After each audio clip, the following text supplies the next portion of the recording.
आपका मैकेनिक्स में आज हम आए हैं कंस्ट्रक्शन साइट पे विजिट कर रहे हैं और ये हमारे ऑपरेटर भाई हैं जो कि 10 साल से ज़्यादा जो है एक सीएनसी स्टीरअप बेंडर जो है चला रहे हैं।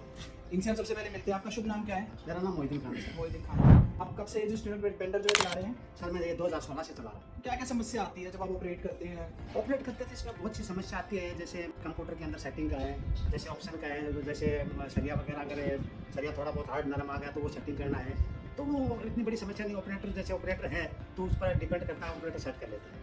लेकिन जैसे और समस्या जैसे कंप्यूटर इलेक्ट्रिकली आती है तो उसके लिए तो टेक्नीशियन आता है। बाकी जो ये छोटी मोटी समस्या आती है उसको हम लोग सॉल्व कर लेते हैं। तो कोई जैसे नया ऑपरेटर है जिसने अभी मशीन चलानी सीखी है, तो वो जो आप अभी जैसे हम देख रहे थे कि वो एंगल का इशू आ रहा था, आपने वो एकदम से पहचान दिया, तो वो नया ऑपरेटर कैसे सीखेगा उस चीज़ को? नया ऑपरेटर सीखने के लिए मतलब उसको जैसे पुराना ऑपरेटर है साथ में, उसको बार बार पूछे कि बीच में अगर ऐसा इशू आ जाए तो मैं क्या करूँ या कौन से ऑप्शन में जाऊँ, या फिर मतलब वो देखे कि जैसे पुराना ऑपरेटर है वो सेट कर रहा है, क्या सेट कर रहा है, कौन से ऑप्शन में जाना है, या नहीं समझ में आ रही तो उनसे पूछे, अपने सीनियर को पूछ के, और मतलब जैसे वो ट्रेंड करे उसको।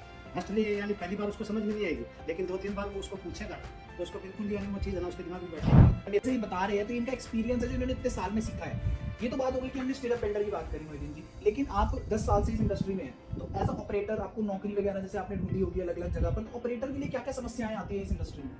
ऑपरेटर के लिए समस्या ये आती है कि देखो बहुत सी साइडों के ऊपर जैसे जाते हैं तो बहुत सी साइडों के ऊपर जैसे हायर के पास चले गए या मतलब कंपनियों में चले गए तो एक बोलने को कुछ ही बोल देते हैं, वहाँ जाके ऑपरेटर को परेशान करते हैं, फिर जैसे वो फंस गया तो बहुत सी कंपनियाँ जैसे सैलरी अंदर रखते हो, जैसे वो भी बोल देते हैं कि भी ठीक है तू काम नहीं करेगा तो अगर तू जाएगा तेरे को नहीं जम रहा है तो हम तेरी सैलरी नहीं देंगे फलाना, मतलब बहुत सी समस्या आती है।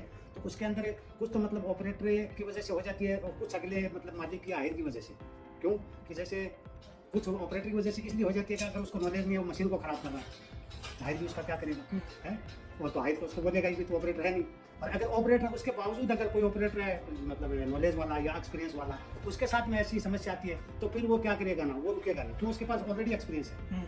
तो फिर है ना वो लास्ट में ना मजबूर होकर ना वो रिजाइन देके जाएगा। तो अगर ऑपरेटर छोड़ के चला गया तो आगे जो है अपनी नई नौकरी कैसे ढूंढता है? रेफरेंस के थ्रू ढूंढता है या फिर कोई ऐसे ऑनलाइन या पोर्टल वगैरह पर? नहीं, नई नौकरी तो आजकल क्या ना एक दूसरे ऑपरेटर एक दूसरे से लिंक में रहते हैं।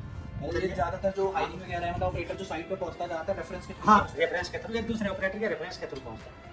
अगर रेफरेंस ना हो किसी ऑपरेटर का, फिर वो कैसे नौकरी ढूंढेगा? रेफरेंस ना हो तो फिर उसके लिए तो एक मुसीबत है ढूंढना, क्योंकि या तो मतलब उसका कोई उस लाइन में हो, या जैसे कोई जैसे मशीन बेचने वाली कंपनी है जैसे कि केडी है या पालमेक्स है या मैप की है, तो उस लाइन में उनका कोई हो। तो कहने का मतलब ये है कि रिफरेंस तो किधर से लगाना ही पड़ेगा, नहीं तो ऐसे डायरेक्टली है ना, डायरेक्टली कंपनी भी नहीं लेगा। क्यों कि कंपनी सीवी देखेगा, एक्सपीरियंस देखेगा, उसका रिफरेंस देखेगा कि कौन रिफरेंस दे रहा हो सकता है उत्तम भाई ने रिफरेंस दिया तो आदमी सही है, क्यों यहाँ ऑलरेडी काम कर रहा है, 4 लोग की नज़र में एक फिट है, उनको 4 लोग को भी पता कि आदमी बताएगा तो गलत नहीं बताएगा।